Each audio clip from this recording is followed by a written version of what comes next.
Hello, I'm Adrienne Aiken and I'm in the UK.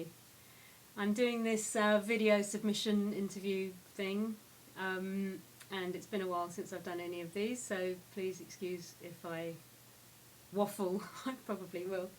Okay, introduction done, I think. Date of birth, not getting it. How long have you been a screenwriter? Well, 3 months. No, well, I started about 15 years ago, actually, roughly, when I first got the bug. And I really wanted to write, and I did. I wrote my first sort of screenplay. It took a while. I didn't have a computer, it was all in a book, and I used to take my book everywhere, and especially to my local little park, outdoor cafe, and sit there and people watch and write this ideas that became one film script for a rom-com, and I loved it. It was funny. I'd read it to people and they'd laugh, and it was funny, very naive but very funny. And then I had a break-in at my house, and the book was in a rucksack, and they took the rucksack to take all the stuff that they wanted to steal. Nice, thanks. Cheers, if you're out there. Broke me. I couldn't rewrite it. I couldn't face thinking about all the dialogue. Of course, there was no backup being in a book. I hadn't had it printed or typed or anything. So it had all gone, and I just couldn't face rewriting it. And it kind of made me think, right, go back to my day job. My day job has always been in music, writing and production. So great, still a creative medium. I've always loved my work, but I just really wanted to write. But this was like, bang, and it just threw me and broke me. And I didn't care about what they stole in the house or the stuff, but I did care about that. Couldn't face rewriting it, wanted to rewrite something else, but didn't have, I had ideas, but I just didn't have the heart, I guess. So I stopped and got on with my day job, which was really busy anyway, and didn't really write much more than that for a while. And then I saw a series on TV, a bit behind the times. It'd been out a while, but I just saw a repeat of an episode and was blown away completely, and that doesn't happen to me very often at all, to be honest. I'm very picky. And I got blown away by this series on all counts. I mean, everything. The writing was incredible, the direction was incredible, beautiful, camera, sets, design, the cinematography, the set, everything, continuity, music.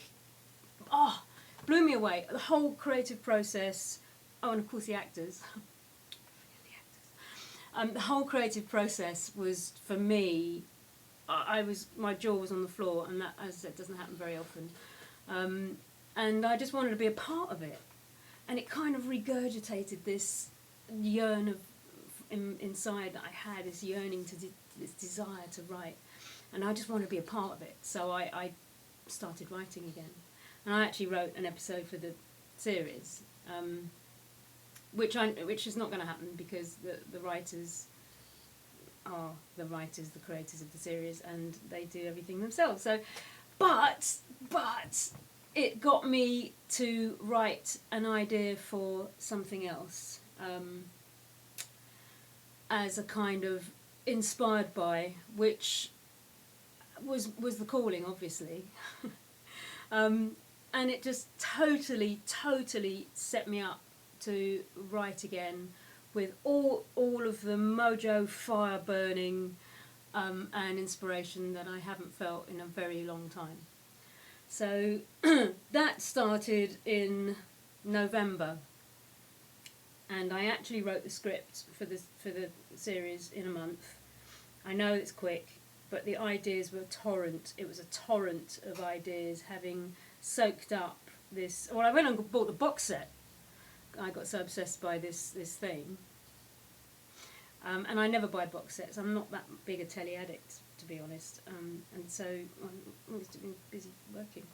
And I went and bought the box set and got completely absorbed by it. So I did write my episode very quickly. I think you just saw my cat go by. That's Willow. And then, of course, it was probably quite naive, but some wicked story ideas and some wicked backstory ideas and links to existing and happened episodes. But that gave me the idea for the new one. And so now how long have you been working on your current script? From December. Again, that flew together once I'd got the idea, the nucleus, and I did some research on bits and pieces. Mad cat. And yes, I'm not easily distracted at all. And I went, and that flew together. And it wasn't, for me, it wasn't because I was trying to rush it. It just was a torrent of flow of ideas. And I'm eternally grateful for that, because it's one of those things you don't feel like you've done it. It's like it was there, and I just was the vehicle, and I was just getting it down, and then rereading it and redrafting it and reanalyzing it, and then seeing bits of advice and applying that to the draft I'd done, and realizing where I'd kind of done obvious blunders and all this sort of stuff. And then I submitted it. I don't know if I'm probably covering a few questions here. Well, anyway, and then I submitted it to script readers to get it analysed professionally. That was good.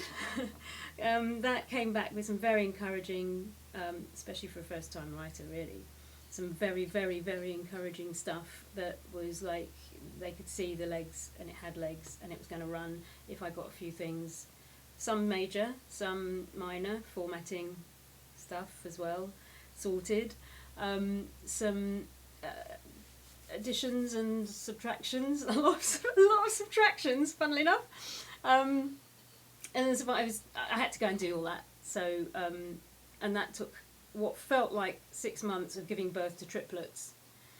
Not that I have, but I would imagine, or pulling teeth. That was the hardest thing I think I've ever done creatively in my life, was a rewrite. Not because I was precious, but just because you change one thing and it's a game of dominoes. You know, one thing goes and it tips over that, and everything else changes, because everything's relative to everything else, isn't it? I mean, you know, it's all a flow, and it's all part of cause and effect. So you change an effect, and you have to change the cause, and then so that took a while, but it was actually only 3 weeks. But it was look, panda, lack of sleep.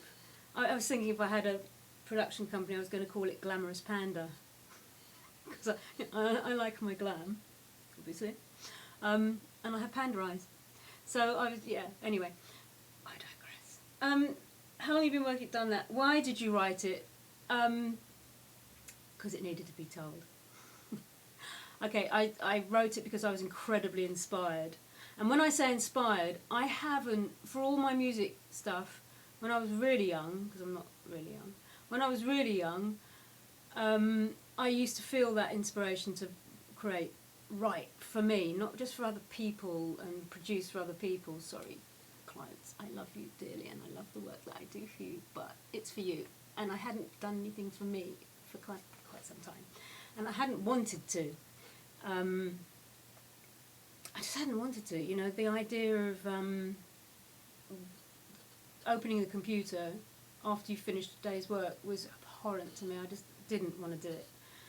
So that inspiration had kind of got squashed and gone to just get up and be creative. Whereas after I got inspired by this series, oh my God, it was all I wanted to do, and it revitalised me, and it really was like a phoenix rising out of the flames, for want of a better dramatic term. It's like being reborn. My whole creative self came out again, and it felt brilliant. It felt great, and it still feels great. And for all the ripping of, you've got to change this and you've got to do that, it's the best feeling in the world. Why did you write it? And because it's a story to be told. And it's very current, and it's very now, and it must be told. And it needs this, it's a TV series, obviously, and it's very current, and it's very now, and it's very important and funny. Why haven't you quit on this script? Because I'm obsessed, and because I love it, and I'm loving the process. I'm loving the passion that it's given me. I'm loving the inspiration I'm feeling. I'm loving feeling like I did when I was 21 again.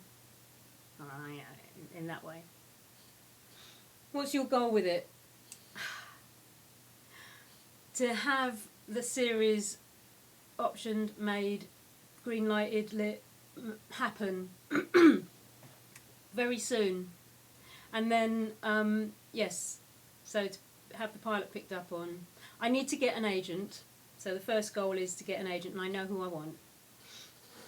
They're not small, and they're very picky. I'm sure they all are. And I really want these guys because they have some really good people on their books. And if that ties us in, this can be made really well. And I would only really want it to be made in that way. I'd rather it wasn't made if it wasn't going to be made in that way. So I'd like to get in with some really good people who have really good people and can pull together really good people and then sell it to really good people. And I think it would be great if it was sold and produced in the same way as the one that inspired me. One lesson screenwriting has taught you, that there's many lessons to learn. God is there. Yes, one lesson go with your passion, stay with your passion, don't ever give up, and don't forget to learn. Oh, and don't be precious. You cannot be precious. You have to be open-minded and you have to accept the pros' advice. But hold your ground with your passion, you know. I think. I don't know. I'm not successful yet. I might be wrong. The main lesson is never stop learning. Never close your mind to it. When do you write? At night. It's when the world's quiet. It's when no one's going to call me and say, why haven't you done my track? And it's when the world, well, not the world sleeps, my world, my UK world is asleep, which means it's quiet. You know, I think it's not just it's quiet, but the vibe is quiet. There's no noise. So I can focus, because as you've probably noticed, I can get easily distracted. So yeah, at night is when I'm most inspired, and unfortunately sometimes once I'm on a roll, it just keeps rolling for hours, 2, 3, 4, 5, 6, 7 sometimes, and sometimes just, oh, it's light, I better get a coffee. Glamorous panda. Tell us a story about your screenwriting career. Oh no, what are your screenwriting goals? Haven't I done that? Oh, did I do it? What was your goal with it? What are your screenwriting goals? Oh, what was the goal with the script? What are my screenwriting goals? To carry on writing, hopefully many more series of this series. And I've got other ideas. I'd like to get on with them sometime. I really want to write, and I really want to work with good people. I think that connection with talented people out there and people that float your boat, mine anyway, that connection to me is better than a lot of things. That connection is everything, you know. When you work with people and it's like jamming in music. When you jam with a bunch of musicians, you don't know what you're going to do, it's not preordained, you just get together and you create something out of nothing. And you both speak the same language through the medium that you're doing. Oh my God, that is so good. That is just like, boom, I love it. I love that.